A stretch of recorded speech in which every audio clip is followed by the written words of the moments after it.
नमस्कार महाराष्ट्र, मी निकिता पाटील आणि आपण पाहताय TV9 मराठी। बुलेटिनच्या सुरुवातीलाच 100 घडामोडींचा वेगवान आढावा पाहूयात। सुपरफास्ट 100। भाजपकडून लोकसभेसाठी 16 राज्यातील 195 उमेदवारांची पहिली यादी जाहीर।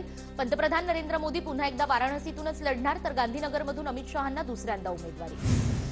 भाजपचे 16 राज्य आणि 2 केंद्रशासित प्रदेशातील 195 जागांवरचे उमेदवार निश्चित। यामध्ये 28 महिलांचा समावेश, 50 पेक्षा कमी वयाचे 47 उमेदवार, अनुसूचित जातीचे 27 लोक, तर अनुसूचित जमाती 18, ओबीसी 57 जणांना मोदी सरकारकडून उमेदवारी। भाजपच्या पहिल्या यादीत महाराष्ट्रातील उमेदवारांची घोषणा नाही, मात्र महाराष्ट्रातील कृपाशंकर सिंग यांना जौनपूरमधून उमेदवारी जाहीर। भाजपच्या यादीत 2 माजी मुख्यमंत्री, मध्य प्रदेशातल्या विदिशातून शिवराज सिंग चौहान आणि गोव्यातून श्रीपाद नाईक, तर कोटामधून लोकसभा अध्यक्ष ओम बिर्ला यांना उमेदवारी। अरुणाचल प्रदेशमधून किरण रिजिजू यांना उमेदवारी जाहीर, तर छत्तीसगडमधील कोरबामधून सरोज पांडे यांचं नाव समोर। नवी दिल्लीतून बासुरी स्वराज, उत्तर पूर्व दिल्लीतून मनोज तिवारी, दक्षिण दिल्लीमधून रामवीर विधुडी आणि पश्चिमी दिल्लीमधून कमलजीत शेहरावत यांना उमेदवारी जाहीर। गोरखपूरमधून रवी किसन, अमेठीमधून पुन्हा एकदा स्मृती इराणी यांचं नाव, तर मथुरेतून हेमा मालिनी यांच्या नावाची घोषणा। केंद्रीय मंत्रिमंडळाची आज महत्त्वपूर्ण बैठक। लोकसभा निवडणुकीच्या आचारसंहितेपूर्वीच्या बैठकीला महत्त्व। पंतप्रधान नरेंद्र मोदींसह कॅबिनेट आणि राज्यमंत्री उपस्थित राहणार। उपमुख्यमंत्री देवेंद्र फडणवीसांना जीवे मारण्याची धमकी देणाऱ्याला सांताक्रूज पोलिसांकडून अटक। बीडच्या किंचन नवले या तरुणानं दिली होती धमकी। कल्याण डोंबिवलीत आज शासन आपल्या दारी कार्यक्रम। शिंदे, फडणवीस, अजित पवार उपस्थित राहणार, तर शिंदेंच्या हस्ते विविध विकास कामांचं भूमिपूजन आणि लोकार्पण। डोंबिवलीत मनसे आमदार राजू पाटील यांची बॅनरबाजी चर्चेत। मनसेकडून शासन आपल्या दारी या कार्यक्रमानिमित्त बॅनर्स लावण्यात आले, त्यामुळे मनसे महायुतीत सामील होणार असल्याच्या चर्चांना उधाण। महाविकास आघाडीसोबत अद्याप युती झालेली नाही, त्यामुळे इतर पक्ष किंवा बैठक किंवा कार्यक्रमांना बोलावत असतील तर जाऊ नका, वंचित आघाडीचे अध्यक्ष प्रकाश आंबेडकरांच्या सूचना। सार्वजनिक कार्यक्रमातही पवार कुटुंबातील वाद उघड। नमो महारोजगार मेळाव्यात सुप्रिया सुळे यांनी अजित पवारांशी बोलणं टाळलं, तर सुप्रिया सुळेंकडून फक्त मुख्यमंत्री शिंदे आणि उपमुख्यमंत्री फडणवीसांचं स्वागत। बारामतीतील नमो महारोजगार मेळाव्यात मुख्यमंत्री शिंदे, फडणवीस, अजित पवार आणि शरद पवार एकाच मंचावर। उपमुख्यमंत्री फडणवीस आणि शरद पवारांचा संवाद। एक दिवस बारामती नंबर 1चा तालुका करून दाखवेल, महारोजगार मेळाव्यात अजित पवारांनी व्यक्त केला निर्धार। पण बारामतीकरांनी मला या कामामध्ये साथ द्यावी, अशी ही साथ। बारामती पहिल्यापासूनच नंबर 1 तालुका। अजित पवारांच्या बारामती नंबर 1 करू या वक्तव्यावर सुप्रिया सुळेंचं उत्तर। महाराष्ट्रात कुणाचीही गुंडगिरी खपवून घेणार नाही, गुंडगिरीला रोखण्यासाठी पायाभूत सुविधाही तितक्याच गरजेच्या, अजित पवारांचं बारामतीत विधान। नमो रोजगार मेळाव्याला 2 दिवस खूप प्रसिद्धी मिळाली, शरद पवार निमंत्रणाच्या नाट्यावरून देवेंद्र फडणवीसांचा टोला।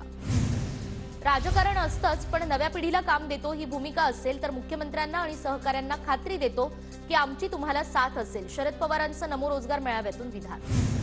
मी मुख्यमंत्री म्हणून बारामतीला काहीही कमी पडू देणार नाही, अजितदादांकडे तिजोरीच्या चाव्या, आमचं सरकार राजकारण विरहित, म्हणूनच व्यासपीठावर शरद पवारही आहेत आणि अजित पवारही। मुख्यमंत्र्यांकडूनही पवारांना टोले। लोकसभा निवडणुकीपूर्वी पूनम महाजन सक्रिय। पूनम महाजन यांच्या हस्ते हळदी कुंकू समारंभात विजेत्या महिलांना बक्षिसं। कार्यक्रमात पूनम महाजनांनी महिलांना पंतप्रधान योजनांची माहिती दिली। परभणीमध्ये भाजपच्या अल्पसंख्याक बूथ प्रमुखांची संवाद बैठक संपन्न। लोकसभा निवडणुकीच्या अनुषंगाने आयोजित बैठकीत अनेक अल्पसंख्याक पदाधिकारी उपस्थित। संजय गायकवाडांवर कारवाई करा, विरोधी पक्षनेते विजय वडेट्टीवारांची मागणी, तर कारवाईबाबत शासनाला पत्र लिहिणार, विजय वडेट्टीवार यांची माहिती। सुनील तटकरे विश्वासघातकी माणूस, ठाकरे गटाच्या अनंत गीतेंची खासदार सुनील तटकरेंवर टीका। बारामतीमध्ये विद्याप्रतिष्ठानच्या कार्यालयात संस्थेची बैठक। शरद पवार, सुप्रिया सुळे, सुनेत्रा पवार बैठकीला उपस्थित। आम्ही पारदर्शक आयुष्य जगतो, मी कुठे आहे हे 24 तास जनतेला माहिती असतं। सोशल मीडिया वापरावरील अजित पवार, रुपाली चाकणकर यांच्या टीकेला सुप्रिया सुळेंचं उत्तर। 9 मार्चला शरद पवार बारामती लोकसभेचं रणशिंग फुंकणार। शरद पवारांची 9 मार्चला भोर तालुक्यात जाहीर सभा। काँग्रेस आमदार संग्राम थोपटे यांची माहिती। अजित पवारांचे सख्खे पुतणे युगेंद्र पवार सुप्रिया सुळेंच्या प्रचारासाठी मैदानात। 5 आणि 6 तारखेला बारामतीतल्या गावांना भेटी देणार। विधानसभेबाबत स्पष्टता येत नाही तोपर्यंत महायुतीच्या बारामतीच्या उमेदवारासाठी काम करणार नाही, विजय शिवतारेंचं सूचक वक्तव्य। आगामी काळात अडसूळ हे नवनीत राणांच्या प्रचारात दिसतील, आमदार रवी राणांचा टोला, तर आनंदराव अडसूळच उमेदवार, राणा प्रचार करतील, अभिजित अडसूळांचा पलटवार। खासदारकीच्या दुसऱ्या टर्मसाठी मी मैदानात उतरलेले आहे, नवनीत राणा यांचं वक्तव्य। अशोक चव्हाणांचे निकटवर्तीय डॉक्टर अंकुश देवसरकरांची हिंगोली लोकसभा लढवण्याची तयारी. देवसरकर महायुतीकडून लढण्याची चर्चा. हिंगोलीसाठी महायुतीत इच्छुकांची मोठी गर्दी. आरपीआयला शिर्डी सोलापूरची जागा मिळावी. जागा वाटपावर चर्चा सुरू. लवकरच निर्णय होणार. जागा वाटपावर रामदास आठवलेंची प्रतिक्रिया. बारामती, कोल्हापूर, पुणे सर्वच ठिकाणी भाजपच निवडून येणार. भाजपचे नेते चंद्रकांत पाटील यांचं विधान. तर सुप्रिया सुळे बारामतीमधून 2 लाखांपेक्षा अधिक मतांनी निवडून येतील. संजय राऊतांना विश्वास. सगळ्या पक्षाला संपवून भाजपला जिवंत राहायचंय का? सिंधुदुर्ग रत्नागिरीची जागा सेनेची, आम्हीच लढवणार. रत्नागिरी सिंधुदुर्ग लोकसभा जागेवरून रामदास कदमांचा भाजपवर निशाणा. रामदास कदम काय म्हणाले त्याचा निर्णय एकनाथ शिंदे घेतील. चंद्रशेखर बावनकुळेंची प्रतिक्रिया. कदम यांचं मत महायुतीचं नाही, ते त्यांचं वैयक्तिक मत. भाजपनं नेहमीच घटक पक्षांना मान दिला. बावनकुळेंचं वक्तव्य. रामदास कदमांनी सेनेतून बाहेर पडल्यावर त्यांनी किंमत राहिली नसल्यानं मनातली खतखत बोलून दाखवली. वैभव नाईकांची प्रतिक्रिया. तर नारायण राणेंनी लोकसभा लढून दाखवावीच असंही आव्हान. महायुतीतील प्रत्येक पक्ष आपापल्या चिन्हावर लढणार. TV9च्या लोकसभेचा महासंग्राम या कार्यक्रमात फडणवीसांची प्रतिक्रिया. तर शिंदे गटाचे 50% खासदार कमळ चिन्हावर लढणार. राऊतांचा दावा. रत्नागिरी सिंधुदुर्ग लोकसभेवर आमचाच विजय होणार. विनायक राऊत यांचा 100% पराभव होणार. आशिष शेलारांचा रत्नागिरी सिंधुदुर्ग लोकसभेवर अप्रत्यक्ष दावा. शिरूर लोकसभेसाठी अजित पवारांच्या जवळचे माजी आमदार विलास लांडे इच्छुक. अजित पवार माझ्यावर अन्याय होऊ देणार नाहीत, विलास लांडेंचा विश्वास. तर शिरूरमधून शिवाजीराव आढळराव पाटीलही इच्छुक. महायुतीतल्या संघर्षाची ही सुरुवात. निवडणूक जवळ आली की खरा पिक्चर दिसेल. रामदास कदमांच्या वक्तव्यावरून थोरातांची महायुतीवर टीका. अनिल देसाईंना मुंबई पोलिसांच्या आर्थिक गुन्हे शाखेचं समन्स. ठाकरे गटाकडून शिवसेनेच्या पक्षनिधीतून 50 कोटी काढण्यात आले. शिंदे गटाची तक्रार. मुख्यमंत्री एकनाथ शिंदेंकडून EOWकडे तक्रार. अनिल देसाईंना चौकशीसाठी 5 मार्चला. धुळे जिल्ह्यात भाजपचा लोकसभा उमेदवार लाखोंच्या मताधिक्यानं जिंकणार. देशात भाजप 370 जागा पार करणार. आमदार जयकुमार रावळ यांच्याकडून विश्वास व्यक्त. जळगाव जिल्ह्यातील रामदेववाडीत मंत्री गुलाबराव पाटलांच्या हस्ते विविध विकास कामांचं उद्घाटन. जलजीवन मिशन, भूमिगत गटारी या संदर्भात गुलाबराव पाटलांच्या हस्ते या ठिकाणी उद्घाटन. जळगावच्या रामदेववाडीत गुलाबराव पाटील यांचा कार्यक्रम सुरू असतानाच बत्ती गुल. लाईटचं आणि माझं जमत नाही हे कायमचं नातं. गुलाबराव पाटलांचं मिश्किल वक्तव्य. मध्य आणि हार्बर रेल्वेवर आज मेगा ब्लॉक. विविध अभियांत्रिकी आणि देखभालीची कामं पूर्ण करण्यासाठी mega block. Pune Lonavala railway मार्गावर तांत्रिक कामासाठी आज मेगा ब्लॉक. पुण्याहून लोणावळ्याला जाणाऱ्या आणि लोणावळ्यातून पुण्याला येणाऱ्या सर्व लोकल दिवसभर बंद राहणार. कल्याण शिळफाटा रस्त्यावर आज अवजड वाहनांना बंदी. शासन आपल्या दारी कार्यक्रमासाठी वाहतूक विभागाचा निर्णय. समूह शाळांसाठी राज्यभरातून 700 प्रस्ताव. साधारण 1900 शाळांचं समायोजन करून समूह शाळा निर्माण करणं प्रस्तावित. मुंबईतील टॅक्सी आणि रिक्षा संघटनांकडून पुन्हा भाडेवाढ करण्याची मागणी. सध्याच्या भाड्यात टॅक्सीसाठी 4 आणि रिक्षासाठी 2 रुपये प्रति किलोमीटर भाडेवाढ करण्याचा प्रस्ताव. यंदा उन्हाळ्याची तीव्रता जास्त जाणवणार. सरासरीपेक्षा जास्त उष्णतेच्या लाटा येण्याची शक्यता. मार्च ते मे या 3 महिन्यात देशभरात तापमान सरासरीपेक्षा जास्त नोंदवलं जाण्याचा अंदाज. मुंबई महापालिकेत कामगार आणि कर्मचाऱ्यांची तब्बल 52,000हून अधिक पदं रिक्त. 1,45,000हून अधिक पदं मंजूर असताना केवळ 92,000 पदांवर कर्मचारी कार्यरत. कर्मचाऱ्यांवर अतिरिक्त भार. मध्य रेल्वेच्या मुंबई विभागात मोटरमनच्या 30% जागा रिक्त. दररोजच्या 1,801 लोकल फेऱ्यांचा अतिरिक्त ताण असल्याचं रेल्वे कर्मचारी संघटनेचं म्हणणं. राज्यभरात म्हाडाची 11,000हून अधिक घरं आणि अनेक भूखंड विक्रीविना पडून. घरांची विक्री खासगी संस्थेमार्फत करण्याचं धोरण. निविदा प्रक्रिया राबवून बांधकाम विपणन क्षेत्रातील संस्थेची नियुक्ती करणं. मुंबई शहर आणि उपनगराची अंतिम मतदार यादी जाहीर. मुंबईत एकूण 96 लाख मतदार.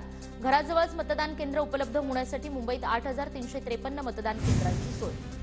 मुंबईला रेबीजमुक्त करण्यासाठी पालिकेच्या माध्यमातून रेबीजमुक्त मुंबई अभियान. मोहिमेमध्ये 15,000पैकी 12,000 भटक्या कुत्र्यांना रेबीज प्रतिबंधक लस डोस दिल्याची पालिकेची माहिती. मुंबईत 8,000 सार्वजनिक शौचालयांच्या स्वच्छतेसाठी विशेष मोहीम. जागतिक पातळीवरील कंपन्यांची नेमणूक करण्यात येणार. पालिकेकडून 13,000 कोटींची निविदा प्रक्रिया राबवण्यास सुरुवात. राहुल गांधींची 16 मार्चला ठाण्यात सभा. राहुल गांधींची भारत जोडो न्याय यात्रा 15 आणि 16 मार्चला ठाण्यातून जाणार. यात्रेचं नियोजन करण्याच्या बाळासाहेब थोरातांच्या कार्यकर्त्यांना सूचना. भाजपच्या जगदीश मुळीक यांनी घेतली मनसेचे नेते बाबू वागसकरांची भेट.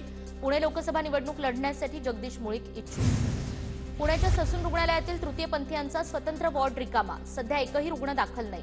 ऑगस्ट महिन्यात तृतीयपंथीयांच्या उपचारासाठी ससून रुग्णालयात स्वतंत्र वॉर्ड तयार. पुणे शहरासह संपूर्ण जिल्ह्यात आज 0 ते 5 वयोगटातील बालकांसाठी पल्स पोलिओ लसीकरण मोहीम. बालकांचं लसीकरण करून घेण्याचं आरोग्य यंत्रणेचं आवाहन. नाशिकच्या जिल्हाधिकारी कार्यालयाबाहेर बसलेल्या आंदोलकांचा मुक्काम आणखी 2 दिवस वाढला। तोंडी न देता अंमलबजावणीची खात्री करूनच माघारी फिरू, आंदोलनकर्त्यांची भूमिका। नाशिक शहरातील वाहतूक कोंडी सोडवण्यासाठी पालिका 33 सिग्नलचं नव्यानं नियोजन करणार। 30 लाख रुपयांचा खर्च करून 1 वर्षासाठी वेगवान दुरुस्तीचं कंत्राट दिलं जाणार।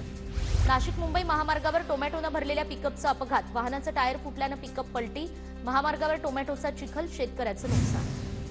इगतपुरीजवळ 701 किलोमीटर लांबीच्या समृद्धी महामार्गाचं काम पूर्ण, मुंबई नागपूर प्रवास सुखकर होणार तर मोठी वाहतूक कोंडीही टळणार।